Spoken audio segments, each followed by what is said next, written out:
became the biggest champion for that program instead of wavering for a second. So thank you for your allyship. I'm really excited for tonight because this is what I consider to be co-governance, right? Bringing people in, and I'm a firm believer that elected officials do not have the answers. We don't even have most of the answers. We have to look out into the community for guidance, and that's what we're doing tonight. So I really want to thank all of you for having me, and the Queens Center for hosting us, although the Queens Center did lure Anne Forge away from Chelsea, where she used to run the senior center in Chelsea. So other than that, you're great. Thanks so much, everybody. Thank you. All right, and we're just going to go down the line now.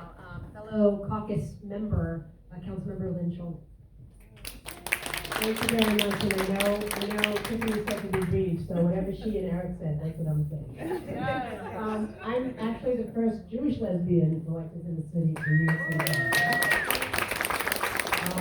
And so, this is really important. One, I want to thank Tiffany.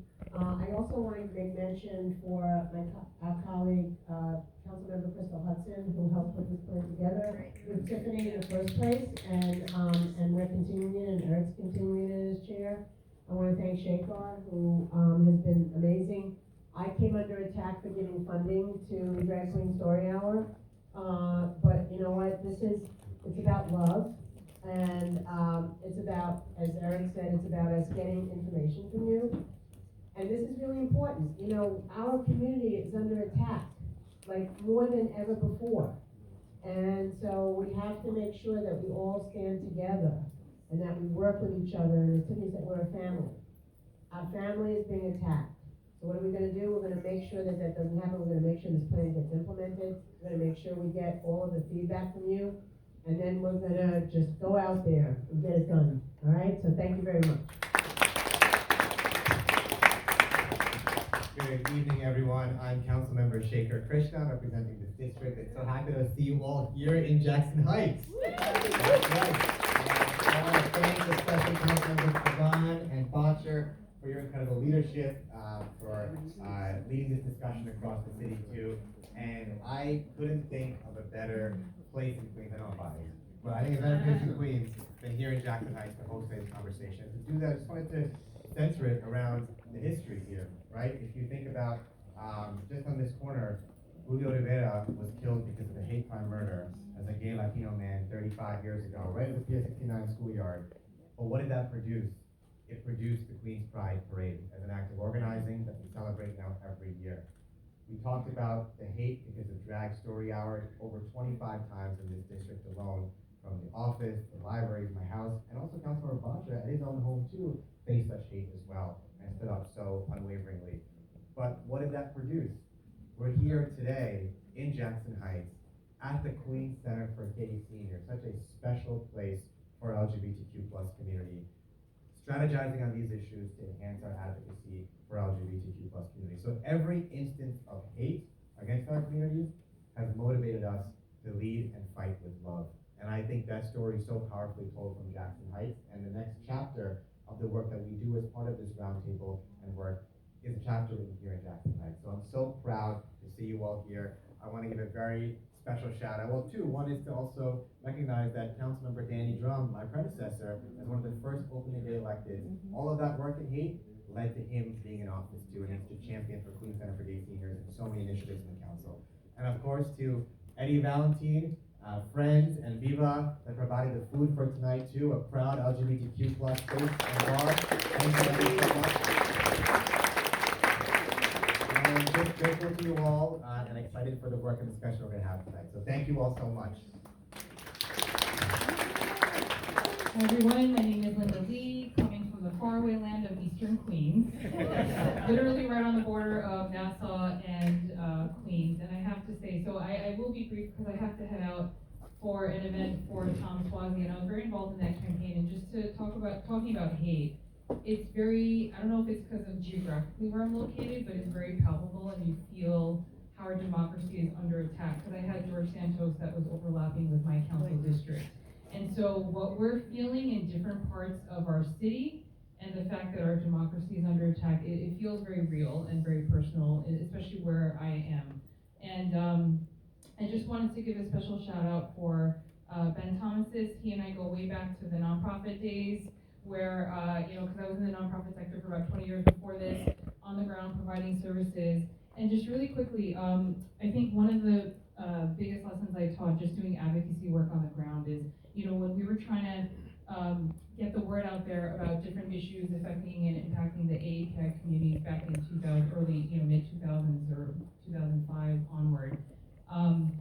It was folks like Danny Drum who would actually come to our rallies, and I remember asking him, why is it that you're here? Like, do you, meaning like I was happy to see him come, and he was always the first one at our rallies every single time, and he's like, because I know what it feels like to come from a marginalized community, and I know what it feels like to not have a voice. And seeing him just lead by example really inspired me and others I know to really step up and be a voice and speak up for those that are in marginalized communities that are facing hate of all kinds. And that's what our job is as City Council. The one thing I have to say is, I will leave you with this. If you guys haven't checked out, because as chair of the Mental Health, Disabilities, and Addictions Committee, it's a long name, I took all my years of frustration working in the nonprofit sector, and we created a roadmap around mental health issues in the city. And it hits a bunch of topics, and the way I see it also is it should be a living, breathing document where we get constant feedback from the community, and we've been adding to the stops of this roadmap. And so this year we're focusing on youth mental health as well as maternal mental health. And so I really encourage all of you, especially in different communities across that you intersect with LGBTQIA+ communities, especially when we're talking about youth mental health, like how can we be better about creating legislation and policy and also funding opportunities that really impact our communities.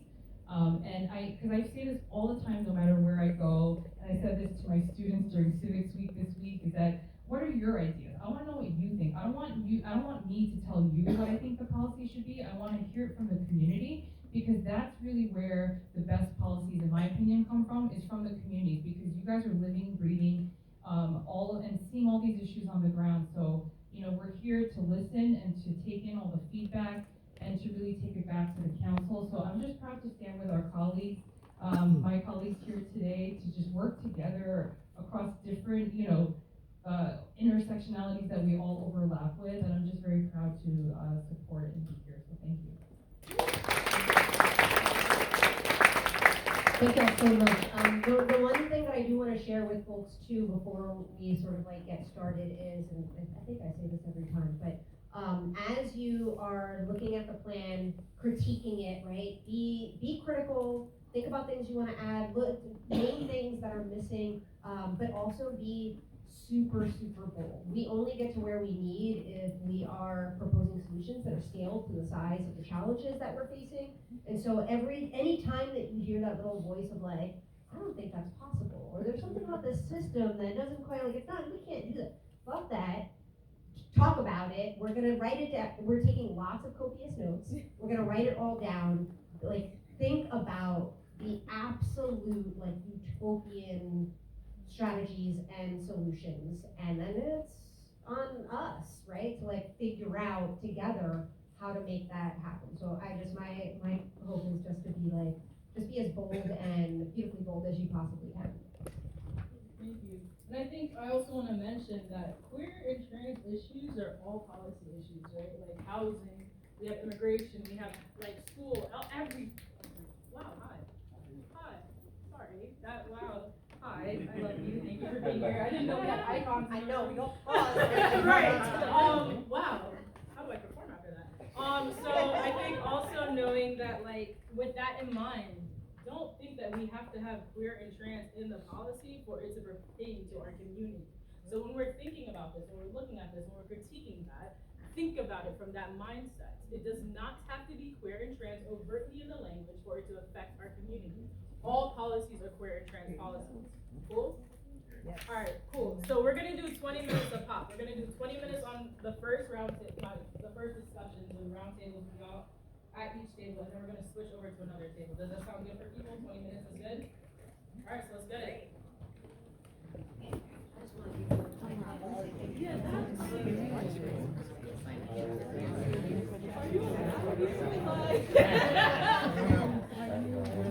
So we're talking about housing and affordability, which affects all of us deeply.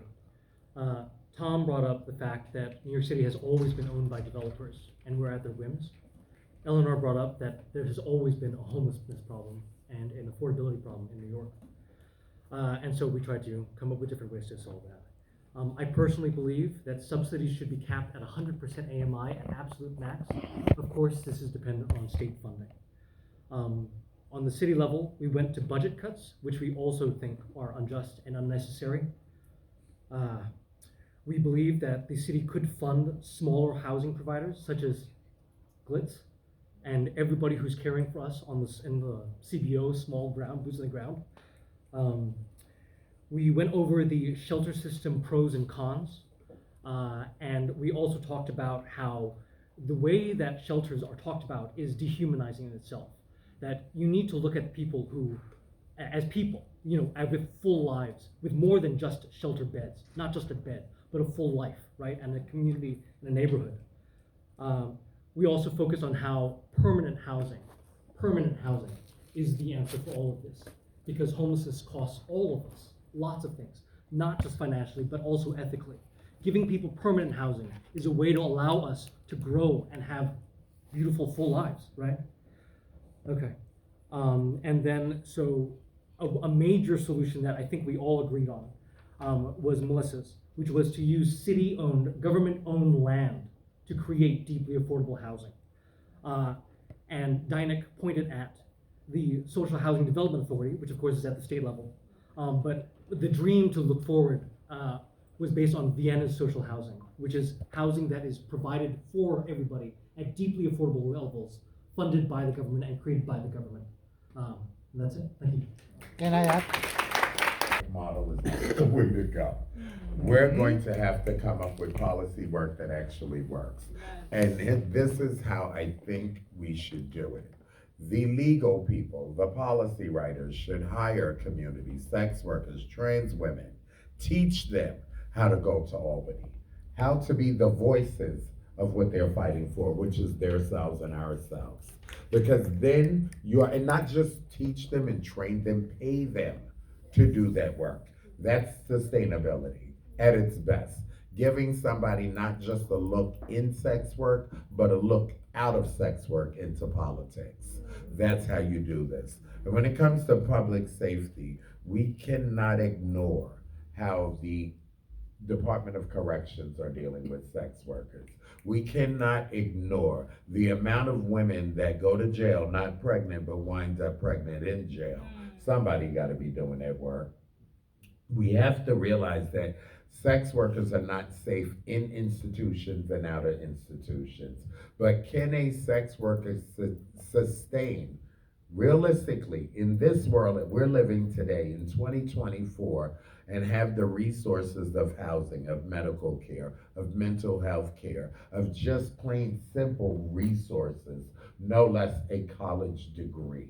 We should be pushing for all the above if we're looking for sustaining and protecting a marginalized community that keeps getting criminalized.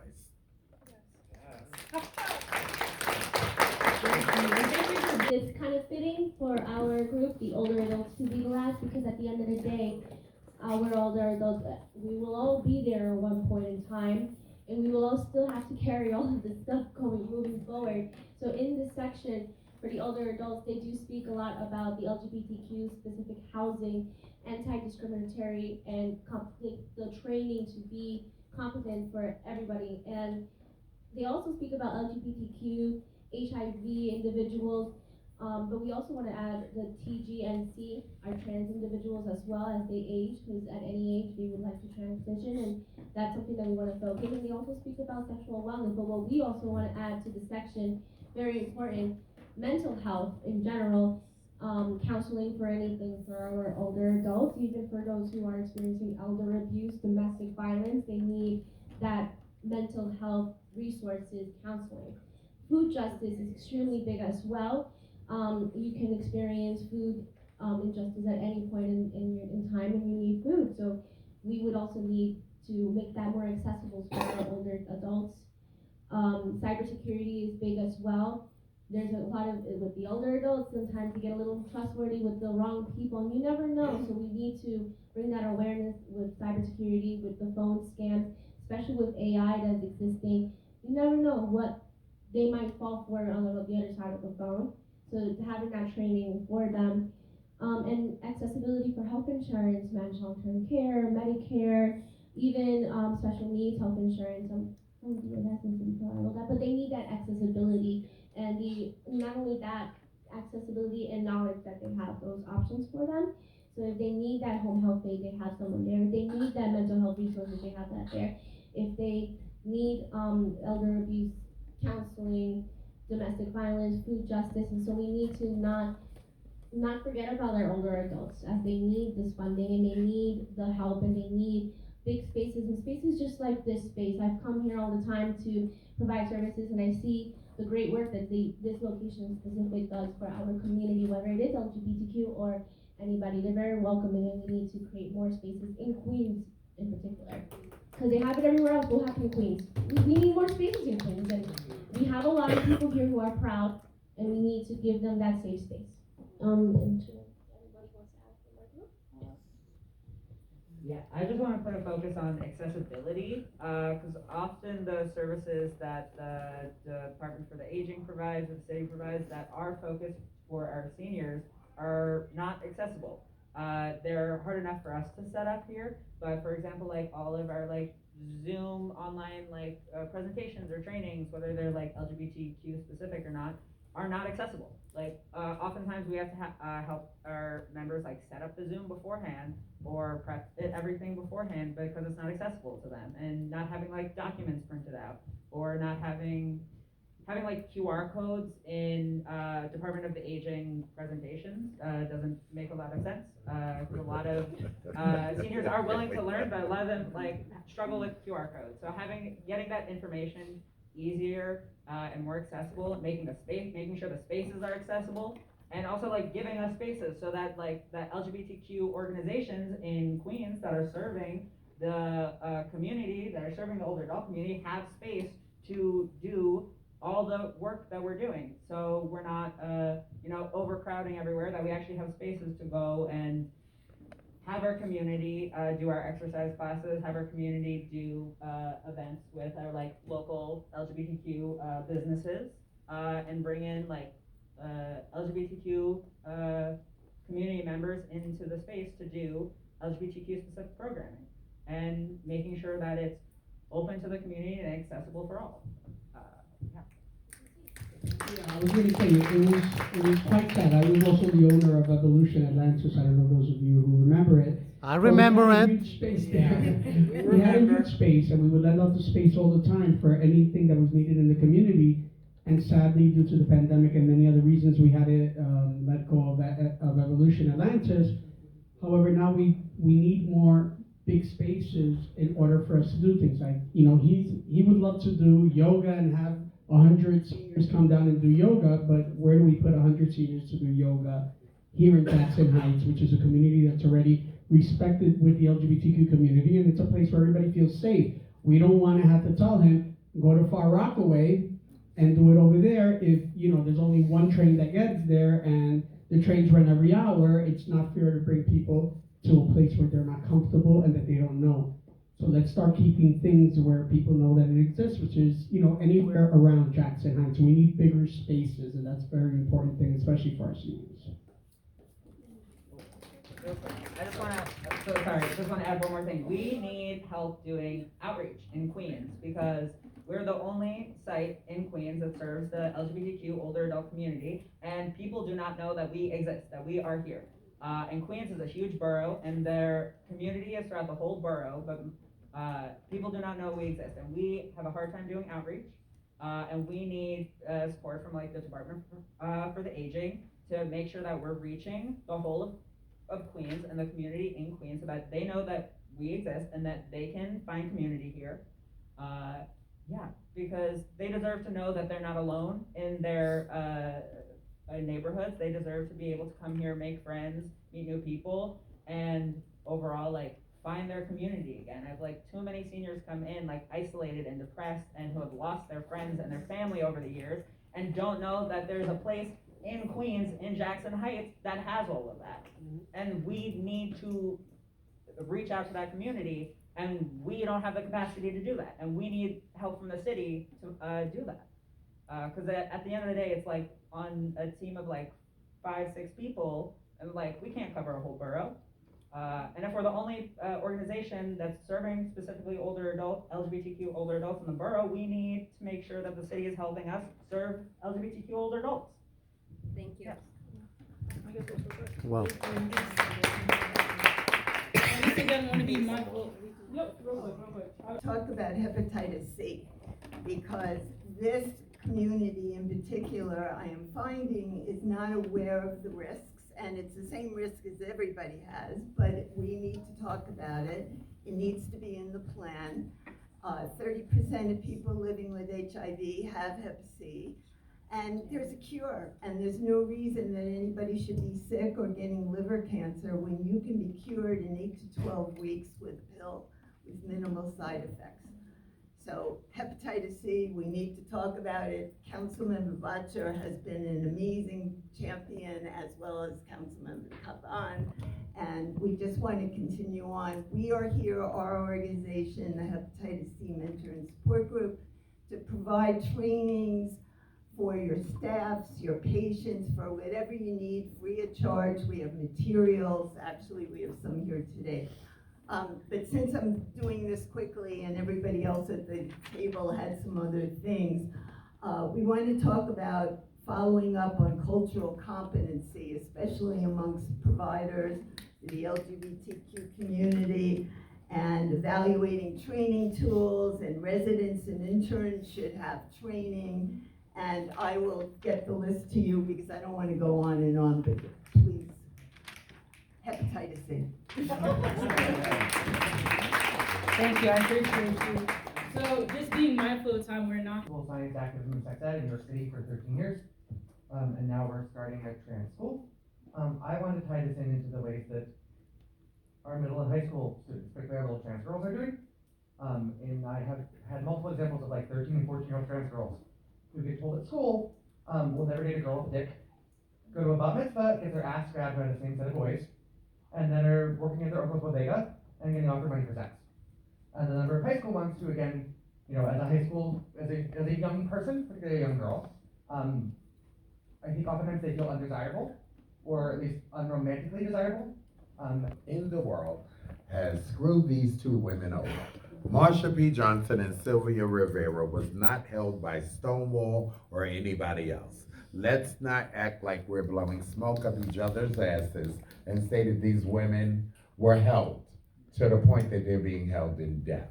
So, with that being said, Marsha P. Johnson's house needs to be burnt down. There doesn't need to be a new one or renamed.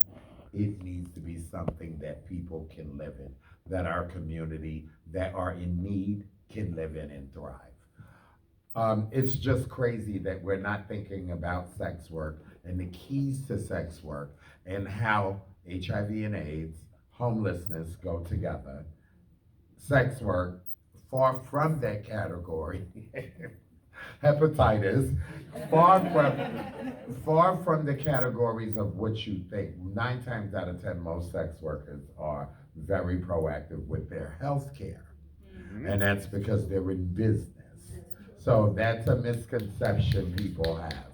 Let the healthcare workers know that we have been proactive in our care. What fails is the care, the systems that are supposed to care. If you're going to a sex worker clinic and the staff are not too friendly with sex workers, there shouldn't be a clinic. These funds and resources for sex workers need to be tied to a root and an end. The end, I believe, would be housing. The root would be quality care. We are lacking that in a city of gentrification, in a city that really doesn't give a fuck unless you die. But then we're really lacking something, especially around sex workers, because I see sex workers die all the time, which is a end of life or life itself, life insurance. The competency to have life insurance in their life. What does that look like? To have a directive just in case. So we're not picking up the pieces of fighting with families to bury you as you prefer to be buried. All of this needs to be in planning for everything. We need to stop thinking about breaking things up into museums, this, that, and put it all into a plan that's cohesive so people can live, so people can thrive. Because I'm not really gonna thrive in one setting. I'm gonna need to thrive in each and every aspect. And guess what? I'm going to be an elder. I was homeless. I got shit in a museum. I need health care, and I went to school. It all needs to be tied up together. As you were talking, I'm hearing like roadmap, right? How do we build such a roadmap? What are your recommendations for soliciting feedback from the community? Anyone? Oh, I'll let you hear it.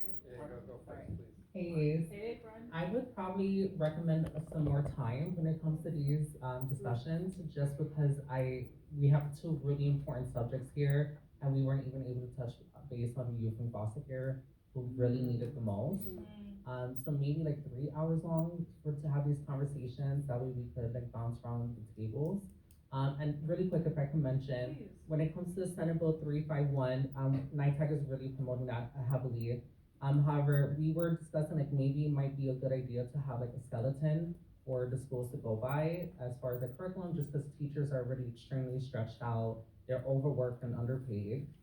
So like trying to alleviate that as much as possible. And John made like a really solid point when it comes to some schools may have pushback just from ignorance or a lack of understanding. So like that skeleton may prevent them from like not really teaching about Bayard Rustin, Eleanor Hart, really iconic people in the LGBT community who made like impactful impacts on this country.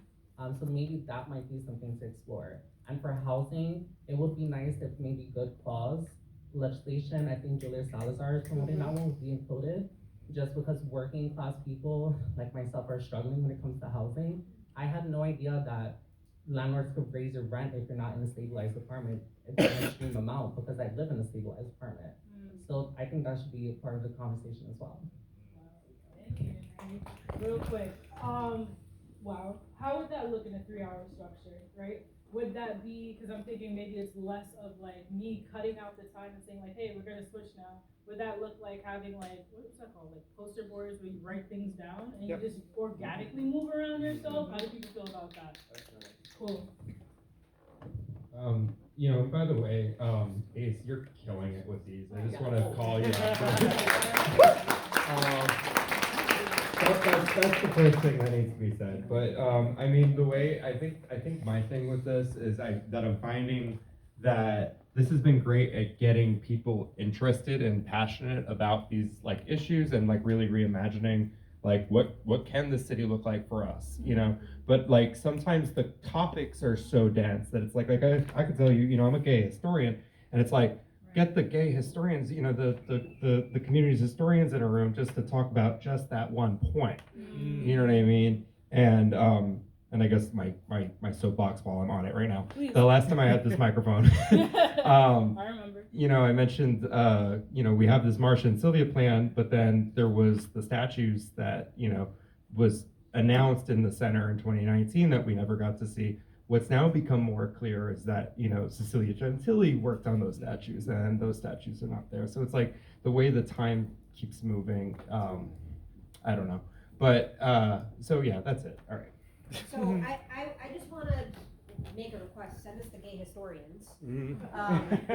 Please, but like what I mean more broadly also is that y'all know people who know people, and so these plans are available online. Send them to anyone you think has an interest, has an expertise, has something to add to it, and then have them reach out to us. We will take input from anybody on these plans, and that's part of the beauty of gathering y'all here, is to extend, right, like this webbed network to get as much input as we possibly can. Yo, and then, real quick, also, I want to know how the hell do we get people out? I feel like as an activist, we get people here, and I think also, I love this idea of like more targeted outreach. right? Like more targeted parts of the plan, maybe reaching out to more people in that way. What does that look like organically? We don't have to answer that now. I'm just getting us thinking. Fine, I have to. I'm sorry. Wait, and you already went too. Who didn't go? Wait, hold on. Anybody that didn't go? Those who benefit from these, but I kind of want to shine light to our community workers. It is a huge thing that they get burnout, they're understaffed, then unfortunately individuals come in contact with, the attitude, and it goes both ways. I'm not excusing that individual's attitude, but coming from the public health field, coming from community-based organization, you come across a lot of people, you want to help them all, but you really can't. You're understaffed, you're doing everything because there's not enough funding. We need to also take care of one of only. We need to take care of us in order to take care of the rest. We need to figure out better ways to allocate the funds to support our community workers so that they have the ability to also serve the community in the best shining way and have that support. Now we're all gonna fall down. Yeah. I just want to like deeply affirm that and say it resonates. I talk to my staff about that all the time. Our capacity is always outpaced by the resources that we have. Before doing this work, I was a public defender and had a caseload of over 100 clients, and burnout is real. And it was the best job and a privilege, and also the worst job and heartbreaking and traumatic, and nobody was able to do the things that people deserved to get service-wise. So that deeply resonates. Thanks for sharing. Oh, this gentleman has not spoken. I'm going to come. My name is Tani. Sitting at the Arts and Culture table. I represent the National Queer Theater, which is based in New York. I am very grateful to see that the proposal of $5 million for queer cultural organizations. And I guess my question is, we're seeing cuts made by the city to the arts and culture sector. That is still dealing with like the long tail of COVID and people being afraid to come back. I guess my question is, so as someone who is representing a queer cultural institution, I am very grateful to see something like this. But I'm so glad that you started this conversation by saying that all proposals are queer proposals. All legislation affects queer people. The arts and culture sector provides for the queer livelihoods all across the city. Queer people. It's such a densely populated queer space. How do we reconcile more money in this plan for cultural institutions when we're still fighting for survival on a day-to-day basis? What is this a way to solve for that, or how do those two realities sort of coexist?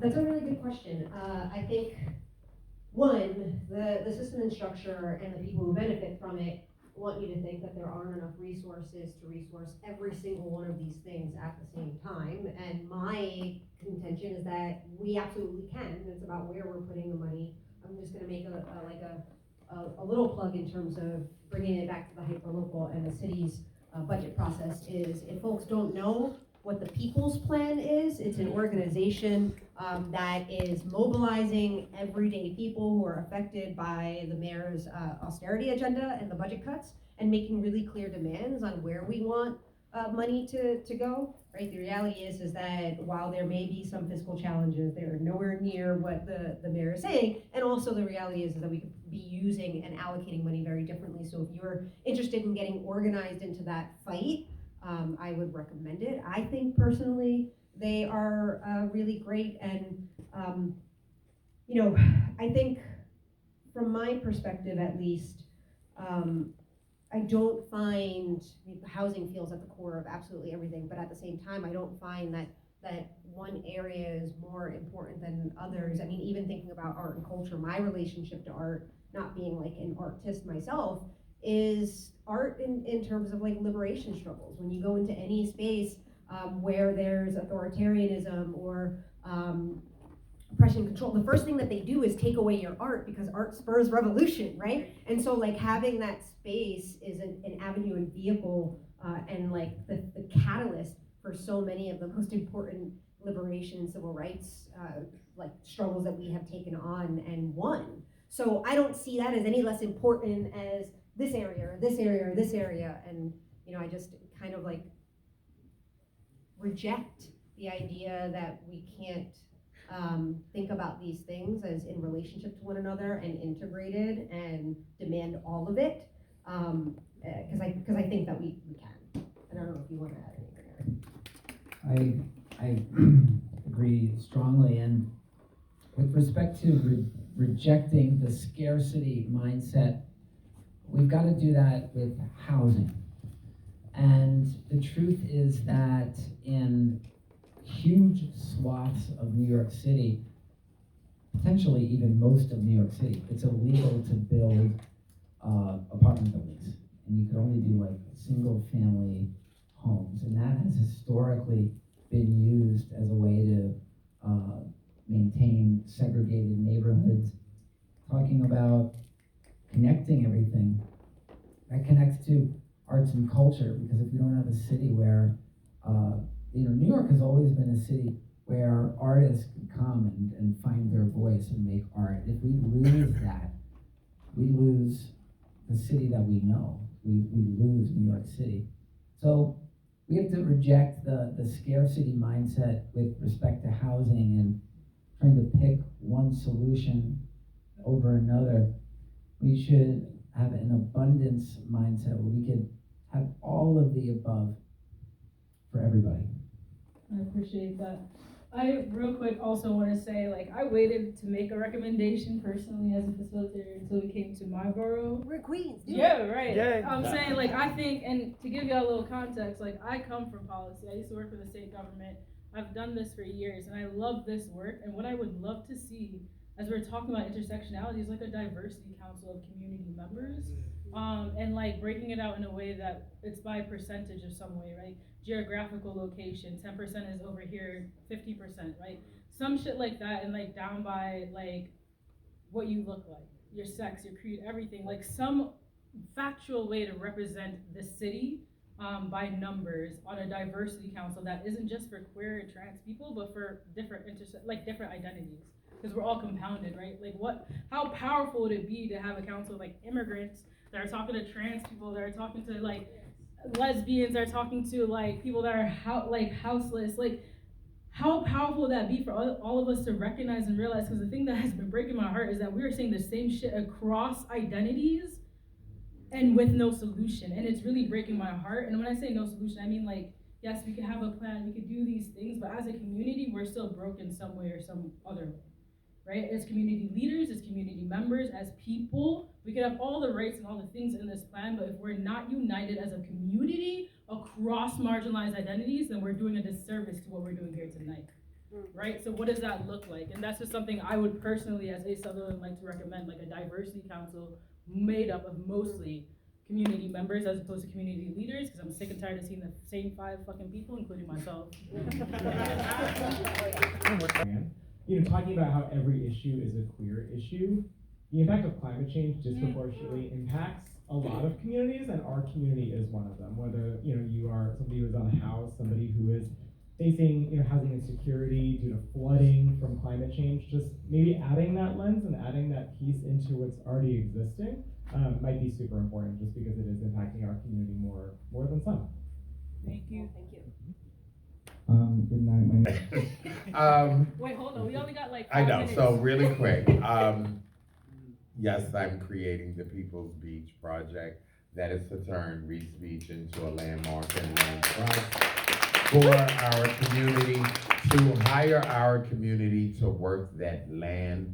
So we're putting together a proposal. We have environmentalists, we have architects, designers. This is how you do it. Once again, a Black trans woman is stepping out from sex work to create for this city. I want to say, by creating this, if we can get this done and if everybody can sign a petition, we will be creating jobs specifically for us, taught by us, teaching us. We will work that land. We will be the concessions. The Parks Department will have to create an LGBT employment team just for Jacob Reese Beach, just for Pier 1 and 2. That's how you sustain community. You don't think out of the box, you create the box. The other thing is that we sat here and watched the governor in the city of New York fight for fucking statues when we need housing. How much do those statues cost? How much do they cost? We need housing, probably as much as one building for all of them. We need housing. We need multiple housing, we need multiple dwellings, and we need low-income housing. That way people can get what they need. And if New York City really has a fucking discretionary fund, scholarships for this community gives access to change, and change to sustainability. That's it. Oh, that's just it. Okay. Thank you. Wow, y'all, I'm gonna be real honest. And we talked about this before, so we still have 2 more of these sessions to do. We've done Manhattan, Brooklyn, now Queens. We still have to do the Bronx and Staten Island. And then I'll see all y'all in Staten Island, right? Yeah. Listen, we can carpool. I'll drive people out. The nice area? I think it's gonna be in a college. In a No college. comment.